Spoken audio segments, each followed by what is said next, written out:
ദുരന്തത്തെ അതിജീവിച്ച മേപ്പാടിയിൽ അതിജീവനത്തിന്റെ മുദ്രാവാക്യവുമായി ഇടതുമുന്നണി സ്ഥാനാർത്ഥികളെ പ്രഖ്യാപിച്ചു. LDF convener TP Ramakrishnan convention ഉദ്ഘാടനം ചെയ്തു. ഇടതുമുന്നണി സർക്കാരിന്റെ വികസന പ്രവർത്തനത്തിന്റെ തുടർച്ച ഉണ്ടാകാൻ ഇടതുമുന്നണിയെ അധികാരത്തിലേറ്റണമെന്നും TP രാമകൃഷ്ണൻ പറഞ്ഞു. ദുരന്തവുമായി ബന്ധപ്പെട്ട് സർക്കാർ ചെയ്ത പ്രവർത്തനങ്ങൾ ജനങ്ങളിലേക്ക് അടിത്തട്ടുവരെ കൃത്യമായി എത്തിക്കാൻ സാങ്കേതിക കാരണത്താൽ മാറ്റപ്പെട്ടവരെ ഉൾപ്പെടുത്താൻ മേപ്പാടി പഞ്ചായത്തിന്റെ ഭരണസാരഥ്യം ഏൽപ്പിക്കണമെന്ന മുദ്രാവാക്യവുമായാണ് ഇടതുമുന്നണി മേപ്പാടി പഞ്ചായത്തിൽ തെരഞ്ഞെടുപ്പിനെ നേരിടുന്നത്. മേപ്പാടി ടൗണിൽ നടന്ന LDF convention LDF convener TP Ramakrishnan ഉദ്ഘാടനം ചെയ്തു. സർക്കാരിന്റെ നയപരിപാടികൾ പ്രാവർത്തികമാക്കുന്നതിനും ഇവിടെ നമുക്കാവശ്യം ഇടതുപക്ഷ ജനാധിപത്യ മുന്നണിയുടെ നേതൃത്വത്തിലുള്ള ഭരണമാണ്.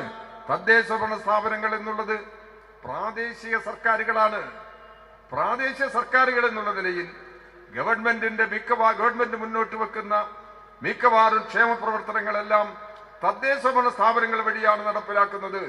അത് നടപ്പിലാക്കുന്നതിന് ജനങ്ങളുടെ ഇടയിലുള്ള ജനങ്ങളെ അറിയുന്ന അവരുടെ പ്രതിനിധികളെ നാം തെരഞ്ഞെടുക്കുക തന്നെ വേണം. തദ്ദേശ ഭരണ സ്ഥാപനങ്ങളിലേക്കുള്ള ജനങ്ങളുടെ ആവശ്യങ്ങൾ സംസ്ഥാന ഗവൺമെന്റിന്റെ ഭാഗമായി പരിഗണിക്കപ്പെടണമെന്നുണ്ടെങ്കിൽ ആര് അധികാരത്തിൽ വരണം?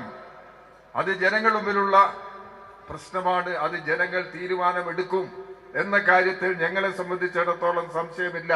അതുകൊണ്ടാണ് ഈ തെരഞ്ഞെടുപ്പിൽ ഇടതുപക്ഷ ജനാധിപത്യ മുന്നണിയുടെ വിജയം മാത്രമാണ് അജണ്ട എന്ന് പറയാൻ കാരണം ജനങ്ങളുടെ ശേഷിക്കുന്ന പ്രശ്നങ്ങൾക്ക് പരിഹാരം വേണം.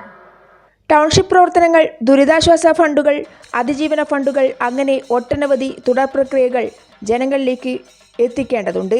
സ്ഥാനാർത്ഥികളെ അണിനിരത്തി വൻ ബഹുജന പങ്കാളിത്തത്തോടെ മേപ്പാടി ടൗണിൽ പ്രകടനവും നടന്നു.